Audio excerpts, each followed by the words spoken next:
Hobby ആയതുകൊണ്ടാണ് എനിക്കത് ചെയ്യാൻ പറ്റിയെന്നാണ് ഞാൻ പറയുന്നത്. വെച്ചാൽ അദ്ദേഹം അല്ലാതെ വേറെ ആളായിരുന്നെങ്കിൽ മേബി അങ്ങനെ ഒറിജിനലി എനിക്ക് ഓടാൻ പറ്റില്ല. വേറെ എന്തെങ്കിലും കുറയ്ക്കണമായിരുന്നു അല്ലെങ്കിൽ ചെയ്യണമായിരുന്നു. അപ്പൊ അതിനൊന്നും പുള്ളിക്ക് ഒരു തരത്തിലുള്ള പ്രശ്നങ്ങളും ഉണ്ടായിരുന്നില്ല. അങ്ങനെ ഹെൽപ്ഫുൾ ആയിട്ടുള്ള ഒരു അല്ലെങ്കിൽ സപ്പോർട്ടിംഗ് ആയിട്ടുള്ള ഒരു ആളുള്ളത് കൊണ്ടാണ് എനിക്ക് ആ സമയത്ത് പലതും ചെയ്യാൻ പറ്റുക. കാരണം ഫസ്റ്റ് ടൈം പല സ്ഥലത്തും ഇതില്ലാന്ന് പറഞ്ഞാൽ വേറൊന്നും ചെയ്യാൻ പറ്റില്ല. അതില് ഫോർ എക്സാമ്പിൾ ഇപ്പൊ ആ പടത്തിൽ നമുക്ക് രണ്ടുപേർക്കും ആക്ഷൻ സീൻസ് ആണെങ്കിൽ ഓട്ടത്തിനൊക്കെ ആണെങ്കിൽ ഒരു ഡ്യൂപ്പ് വെച്ചിട്ടുണ്ടായിരുന്നു. രണ്ടുപേർക്കും ഡ്യൂപ്പ് ഉണ്ടായിരുന്നു ഓട്ടത്തിന്. ഇതുണ്ടായിരുന്നില്ല, പക്ഷെ ഫസ്റ്റ് വെച്ചിട്ടുണ്ടായിരുന്നു. ഫസ്റ്റ് ആ ലോറിന്റെ മേലെ പോയി ചാടി ഫസ്റ്റ് ഡ്യൂപ്പ് ചെയ്തു. രണ്ടുപേർക്കും ഡ്യൂപ്പാണ് ചെയ്തു.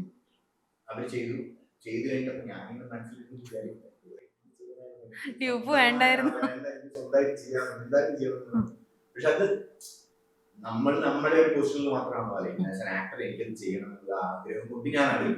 പക്ഷെ point of view of the entire technical team അല്ലെങ്കിൽ പ്രൊഡക്ഷൻ ടീം, ഞാൻ അതിന്റെ മേലെ കൂടെ ചാടി ഒന്ന് കാലത്തേക്ക് വീഴാണ് അല്ലെങ്കിൽ entire stop, entire shoots stops. അപ്പൊ പിന്നെ നമുക്ക് ബാക്കിയൊന്നും ബാക്കിയായിരിക്കും. അതാണ് ഇമ്പോർട്ടന്റ്. റിസ്ക് എടുക്കില്ലല്ലോ അവരല്ലേ, അതുകൊണ്ട്